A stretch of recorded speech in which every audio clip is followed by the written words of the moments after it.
ಈಗ 31ನೇ ತಾರೀಕು ನಾಳೆ ಸಾರಿಗೆ ನೌಕರರು ಮುಷ್ಕರ ಮಾಡಬೇಕು ಅನ್ನುವಂಥ ಎಲ್ಲ ತಯಾರಿಗಳನ್ನು ಮಾಡಿಕೊಂಡಿದ್ರು. ನಮ್ಮ ಜನ ಕೇಳ್ತಾ ಇದ್ರು, 31ನೇ ತಾರೀಕು ಮಂಗಳವಾರ ಬಸ್ ಇರುತ್ತಾ, ಊರಿಗೆ ಹೋಗಬೇಕು, ಟ್ರಿಪ್ಗೆ ಹೋಗಬೇಕು, ಫ್ಯಾಮಿಲಿ ಜೊತೆ ಹೋಗಬೇಕು, ಅಥವಾ ದೇವಸ್ಥಾನಗಳಿಗೆ ಹೋಗಬೇಕು, KSRTC ಬಸ್ ಇರುತ್ತಾ? ಯಾಕಂದರೆ ಏನೋ ಸ್ಟ್ರೈಕ್ ಇದೆ ಅಂತೆ, ಬಂದ್ ಮಾಡ್ತಾರಂತೆ. ಹೌದಾ, ಬಸ್ ಇಳಿತವ ಇಳಿದಿಲ್ವಾ ಕೇಳ್ತಾ ಇದ್ರು. ಬಟ್ ಡೋಂಟ್ ವರಿ, ತಲೆ ಕೆಡಿಸ್ಕೊಳ್ಬೇಡಿ, ರಾಜ್ಯದ ಜನರಿಗೆ ಒಂದು ಸಿಹಿ ಸುದ್ದಿ ಇದು. ಅವತ್ತು ಮುಷ್ಕರ ಇರುವುದಿಲ್ಲ. ಅಂದರೆ ನಾಳೆ KSRTC ಬಸ್ಗಳು ಬೀದಿಗಿಳಿತಾ ಇದ್ದಾವೆ. ಅವರು ಭಾಳ ಬೇಡಿಕೆ ಇದ್ದು, ಸುಮಾರು 30-32 ಬೇಡಿಕೆ ಇದ್ದಾವೆ. BJP ಸರ್ಕಾರ ಇದ್ದಾಗ ಅವರೂ ಕೂಡ ಅವ್ರ ಬೇಡಿಕೆನ ಈಡೇರಿಸಲಿಲ್ಲ. ಹಾಗಾಗಿ ಅವರು ಜಂಟಿ ಕ್ರಿಯಾ ಸಮಿತಿ ಏನಿದೆ ಕರೆ ಕೊಟ್ಟಿದ್ರು, ನಾಳೆ ನಾವು ಯಾವುದೇ ಕಾರಣಕ್ಕೂ ಬಸ್ಸನ್ನು ಬಿಡೋದಿಲ್ಲ ಅಂತ. ಹೊಸ ವರ್ಷ 1ನೇ ತಾರೀಕು, ಹಾಗಾಗಿ ಜನರಿಗೂ ಕೂಡ ತೊಂದರೆ ಆಗ್ತಾ ಇತ್ತು. ಮುಖ್ಯಮಂತ್ರಿಗಳು ಅಲರ್ಟ್ ಆಗಿಬಿಟ್ರು. ರಾಮಲಿಂಗಾರೆಡ್ಡಿ ಅವರು ಫೋನ್ ಮಾಡಿದರು, ಕರೆಸ್ಕೊಂಡ್ರು, ಒಂದು ಸಭೆ ಮಾಡಿದರು ಕೃಷ್ಣಾದಲ್ಲಿ. ಜೊತೆಗೆ 4 ನಿಗಮಗಳ ಅಧಿಕಾರಿಗಳು ಕೂಡ MDಗಳು ಬಂದಿದ್ದರು. ಹಾಗಾಗಿ ಉತ್ತಮವಾದಂಥ ಸ್ಪಂದನೆಯನ್ನು ಸಿದ್ದರಾಮಯ್ಯನವರು ಕೊಟ್ಟಿದ್ದಾರೆ.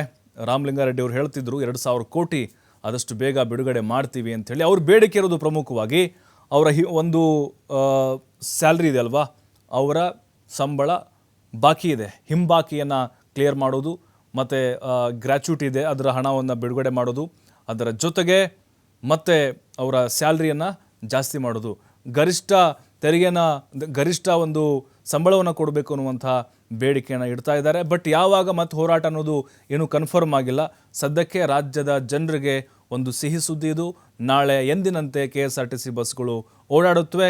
ಸರ್ಕಾರ ಈಗ ಒಂದು ಅವರ ಬೇಡಿಕೆಗಳಿಗೆ ಭರವಸೆಯನ್ನು ಕೊಟ್ಟಿದೆ. ಅವರ ಹೋರಾಟವನ್ನು ಈಗ ಸದ್ಯಕ್ಕೆ ತಾತ್ಕಾಲಿಕವಾಗಿ ಅವರು ಇತಿಶ್ರೀಯನ್ನು ಹಾಡಿದ್ದಾರೆ. ಹಾಗಾದರೆ ರಾಮಲಿಂಗಾರೆಡ್ಡಿ ನಿನ್ನೆ ಸಭೆ ಆದಮೇಲೆ ಏನು ಹೇಳಿದರು ನೋಡೋಣ.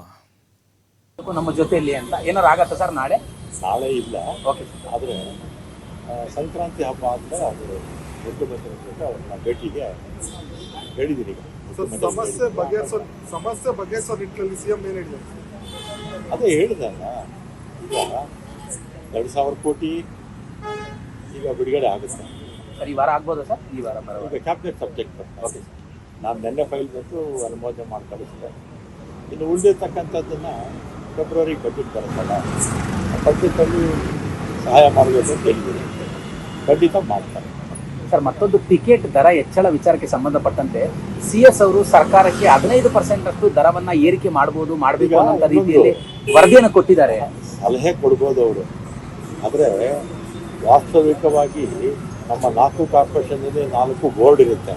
ಅವರು ಅವರ ಖರ್ಚು ವೆಚ್ಚಗಳನ್ನು ನೋಡಿಕೊಂಡು ಎಷ್ಟು ಏರಿಕೆ ಮಾಡ್ಬೋದು ಅಂತ ಅವರು ಸರ್ಕಾರಕ್ಕೆ ಪ್ರಸ್ತಾವನೆ ಕಳಿಸ್ತಾರೆ. 15% ಮಾಡ್ಬೋದು ಅಂತಾನೆ ಸರ್? ಅಲ್ಲ ಸರ್, ಬೋರ್ಡ್ಗಳು. ಓಕೆ, ಈಗ KSRTC, BMTC ಅಲ್ಲಿ ಬೋರ್ಡ್ಗಳು ಇರುತ್ತಲ್ಲ, ಆ ಬೋರ್ಡ್ ಪ್ರಸ್ತಾವನೆ ಕಳಿಸ್ತಾರೆ. CS ಅವರಿಗೆ ಸರ್ ಸರ್ಕಾರ? CS ಅವರು ನನ್ನ ಗಮನಕ್ಕೆ ಬಂದಿಲ್ಲ. ನನ್ನ ಗಮನಕ್ಕೆ ಬಂದಿಲ್ಲ.